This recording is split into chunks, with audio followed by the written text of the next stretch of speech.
आलो, पण शेतकरी नावाची जातच आपण विसरून चाललो. काय आपल्याकडे सांगा ना, कोण आहे तुमचा शेतकरी नेता? सांगा कोण आहे? आजपर्यंत झालेले सगळे शेतकरी नेते आमदार, खासदारकी आणि मंत्रिपदासाठीच आहेत.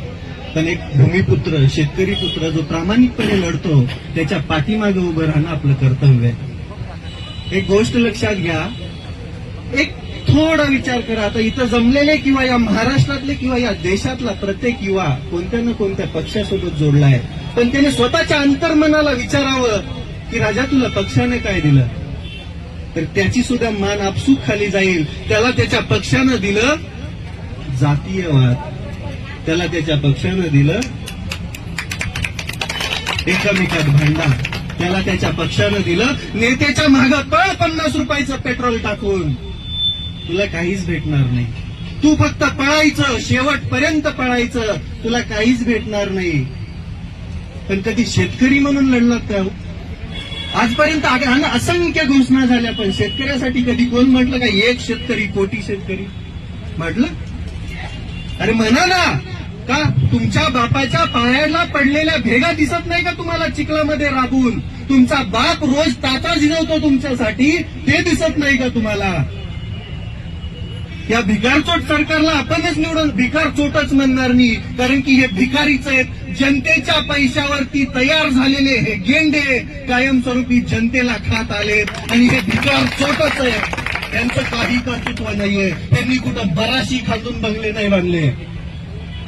अरे तुम्ही कार्यकर्ता म्हणून त्यांच्या मागे हिंडता, काय भेटतं तुम्हाला? 3 मजली बंगल्यामध्ये एंट्रीसाठी साहेबाला 5 वेळा फोन करावा लागतो तुम्हाला.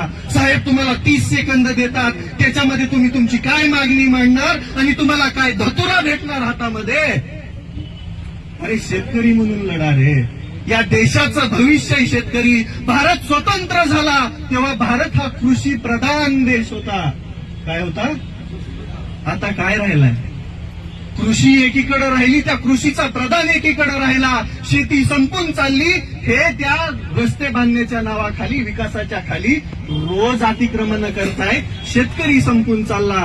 2 पैशासाठी आज तुम्ही जमिनी देणार, भविष्यात काय खाणार? अरे तुमच्यासोबत देवाने लय भारी गेम केली आहे. तुम्ही किती आधुनिक व्हा, प्लॅस्टिकचा गहू खाऊ शकणार नाही. तुम्हाला ती विज्ञानाने पुढे गेला, तरी या देशाला शेतकऱ्याची तेवढीच गरज आहे जेवढी तंत्रज्ञानाची गरज आहे. पण आपण शेतकरी म्हणून कुठे लढतोय? आपण धर्माधर्मामध्ये वाटल्या गेलो, जाती जातीमध्ये वाटल्या गेलो, पण शेतकरी म्हणून लढण्यासाठी विसरूनच गेलो. आजपर्यंत आपल्याला पक्ष आठवले, आजपर्यंत आपल्याला नेते आठवले. आला का तुम्हाला तुमचा नेता विचारपूस करायला? कधी येतो?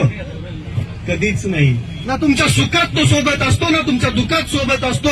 तो फक्त मतदानाच्या वेळी तुमच्या खांद्यावर हात टाकतो. राजा तुला लढायचंय कोणासाठी? माझ्यासाठी. कशासाठी?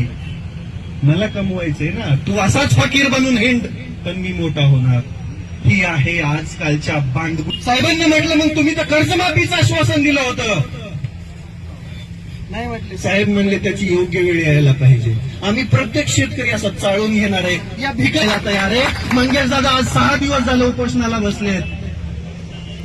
का हो, काय किती हेळसांड झाली. प्रशासन बघा, तहसीलदार साहेब आले, इथं बसले. मी बी बसलो होतो. मी म्हटलं साहेब का कलेक्टर साहेबांना यायला काय प्रॉब्लेम आहे? नाहीये, ही वस्तुस्थिती आहे. या प्रशासनाला जागा करण्यासाठी तुमचं असणं आमच्या गरजेचं आहे.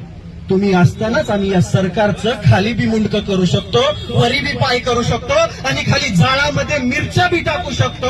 त्यावेळेस ज्यांना ठसका लागेल आणि समजेल शेतकऱ्यांचं दुःख. माझी विनंती आहे दादाला, उपचार तरी घ्यावे आणि